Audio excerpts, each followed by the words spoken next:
When we think of it being as in the days of Noah, we immediately are drawn to the Nephilim and how the fallen angels fathered the Nephilim.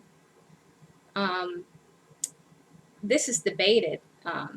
It's in the book of Enoch, but people wonder how angels were able to impregnate humans. But they forget that angels are a level above humans and that angels were the interface between God and humans. So if we look at the case of Sodom and Gomorrah, where angels materialized and the reprobates in Sodom and Gomorrah were actually able to see them, and to the point where they wanted to have sex with the angels, it shows that angels can in fact materialize and appear as men. And apparently with the fallen angels, they were able to materialize, and their DNA or their genetic information, which has been found to be immaterial, because it is information, was able to mingle with the information of humans and thus created giants. Well, if we go back further and look at the original interaction between Satan and Eve, it makes it more understandable how Satan was able to impregnate Eve. He was able to materialize and thus have sex with Eve and create Cain. And what did Cain end up being? Cain ended up being a perfect vehicle for Satan, because Cain did exactly what Satan wanted him to do, which is kill Abel, because Abel was part of God's creation, whereas Cain was he inherited the genetic information from Satan, the immaterial genetic information from Satan. And what did Christ say about Satan? That he was a murderer from the beginning. And Cain in Genesis was the first murderer. So there, even in Genesis, we find that interaction between evil angelic DNA and human DNA has taken place. And we see that that immaterial information has been transferred to Cain, and Cain, being a perfect vehicle for Satan, has done exactly what Satan willed him to do, which is kill Abel. And this becomes even less of a stretch when we look at how Jesus was created and how God injected his immaterial information into the Virgin Mary. And what do we have in Jesus? We have the Word made flesh, that immaterial information made flesh. So we see with Cain getting his spiritual information from Satan.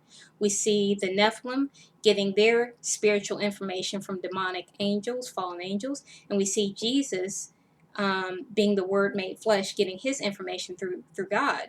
So the idea of a serpent seed seems less of a stretch when we look at it that way. And when we look at the alien abductions that are taking place,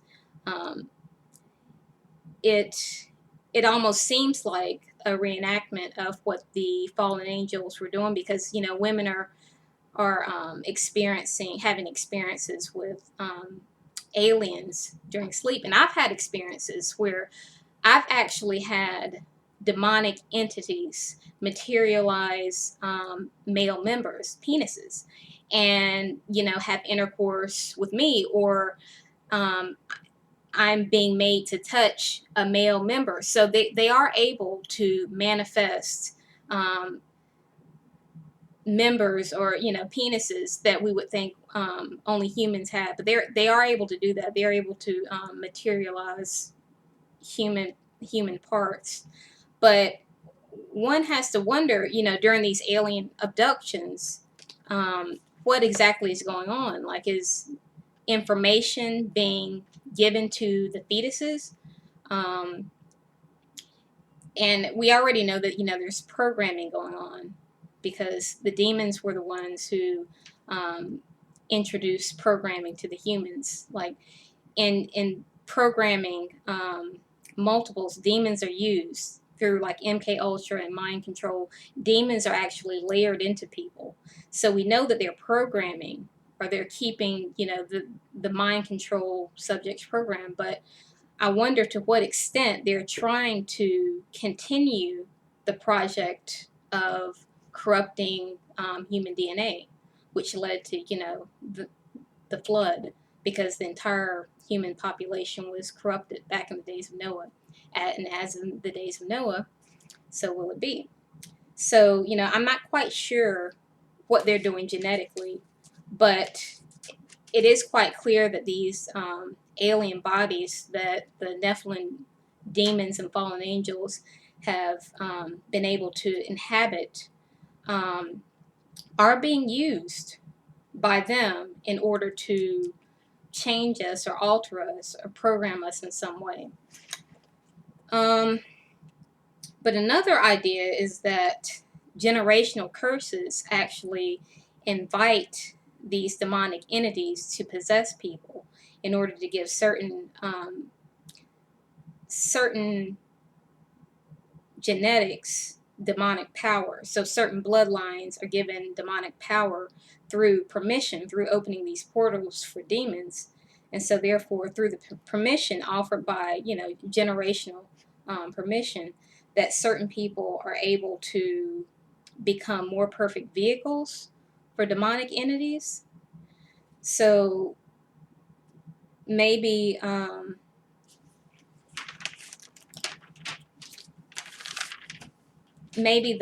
fallen angels are creating chimeras through mixing their genetic information with human vehicles that aren't, they're not like the organic bodies like with Avatar.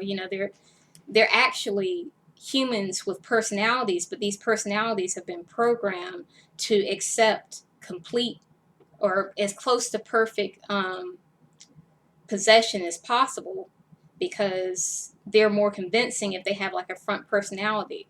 So what I think is going on in these days, as in the days of Noah, is that people are being as close to perfectly possessed as possible, especially these families that have generational occult practices or have been involved in the cult for several generations.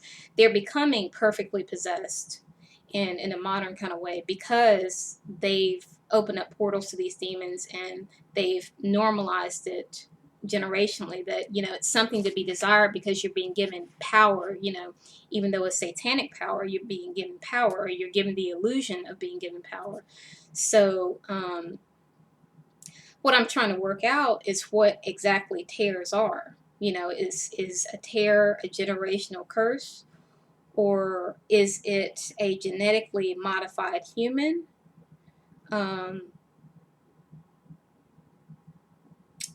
But an interesting dream that I did have before I even knew about the book of Enoch is that I actually had an encounter with a Nephilim that was extremely tall and looked, hideous, like it couldn't hold a form. It tried to hold a form, but it was just like a hideous kind of form where it tried to mimic a human. But this was before I even read Enoch, and this was, a huge, giant. And I